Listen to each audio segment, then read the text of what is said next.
প্রায় ১.৫ বছর যাবৎ একটা ওয়াসওয়াসার মধ্যে আছি। সবসময় কল্পনার মধ্যে আসে ধর্মগ্রন্থ আমার পায়ের নিচে। এর জন্য আল্লাহর কাছে অনেক তওবা করেছি, দোয়া করেছি, কিন্তু এই সমস্যা থেকে বের হতে পারছি না। এর ফলে আমি অসুস্থতা অনুভব করছি। কোরআন হাতে নিলে শরীরে অস্বস্তি লাগে।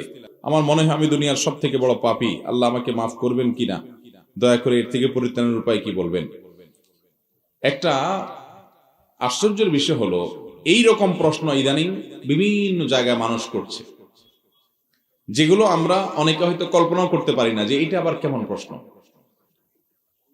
তার সবসময় মনে হয় যে কোরআন সে পায়ের নিচে পাড়াচ্ছে, এরকম তার দৃশ্য সবসময় মাথার সামনে ভাসতে থাকে। আল্লাহকে নিয়ে বাজে চিন্তা আসে, খারাপ চিন্তা আসে, খারাপ মন্তব্য আসে, খারাপ উক্তি তার মনে মনে আসে। অনেক সময় মুখ দিয়ে বের হয় তার নিয়ন্ত্রণের বাইরে, কিন্তু সে বুঝতে পারে ইমানদার, এই জন্য তার চোখের পানি চলে আসে, কান্না আসে যে এটা তো আমার ইমান নষ্ট করছে, এটা তো আমার নষ্ট হওয়ার মতো বিষয়।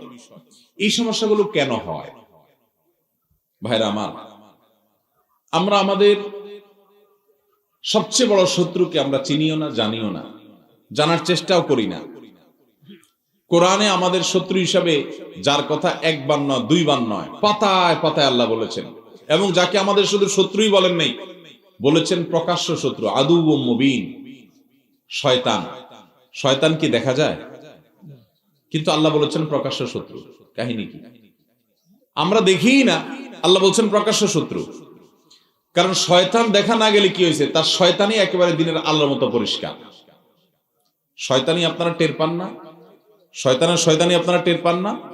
ফজর নামাজের সময় উঠতে গেলে শরীরে একটু অলস অলস ভাব আসে না? কারণ কি? যে মানুষটা এশার পরে রাত ১২টা-১টা পর্যন্ত ঘুম আসে না, মোবাইল টিপে বসে বসে শুয়ে শুয়ে, ওই মানুষটারও ফজরের সময় আরামের ঘুম আসে। আসে কি আসে না? ভালো কাজ করতে কখনো মন চায় না, কিন্তু খারাপের দিকে মন টানে। এই কাজ কে করে? শয়তান করে। শয়তানের শয়তানিটা পরিষ্কার, আমরা শুধু একটু চোখটা মুললেই দেখতে পারি। এই যে ভাই যে সমস্যার কথা বলেছেন, এরকম আরো অনেক লোক একই সমস্যার কথা বলেন।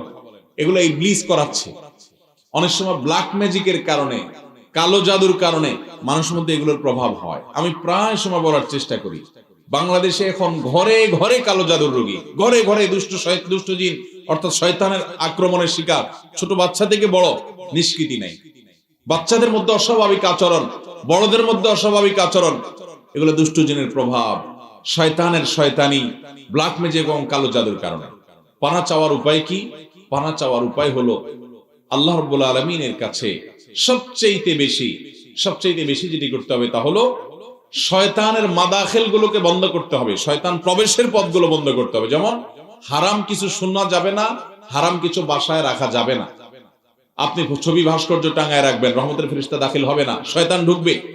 বিসমিল্লাহ ছাড়া ঢুকবেন, শয়তান সাথে ঢুকবে, হাদিসে আসছে বিসমিল্লাহ পড়ে ঢুকলে শয়তান ঢুকতে পারে না। শয়তান বলে তার দলবলদেরকে বলে, লা মাবিতা লাকুম, আজকে এই বাসায় থাকতে পারলা না, কারণ বিসমিল্লাহ পড়ে ঢুকছে।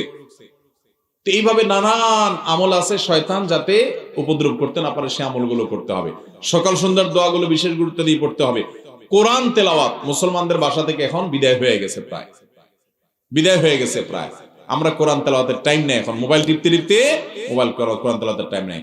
কোরআন তেলাওয়াতের পিছনে যত বেশি আপনি সময় দিবেন, যে বাসায় যত তেলাওয়াত হবে ওই বাসায় এসব সমস্যা থেকে দূরে সরবে। সূরা বাকারা তেলাওয়াত করে চালু করে রেখে দেন, ইনশাআল্লাহ এই সমস্ত সমস্যাগুলো আস্তে আস্তে কমবে। ভালো কোন রাকি কোরআনের আয়াতের আলোকে যিনি ঝাড়ফুঁক করেন তার শরণাপন্ন হন। আল্লাহ আমাদেরকে তৌফিক দান করুন।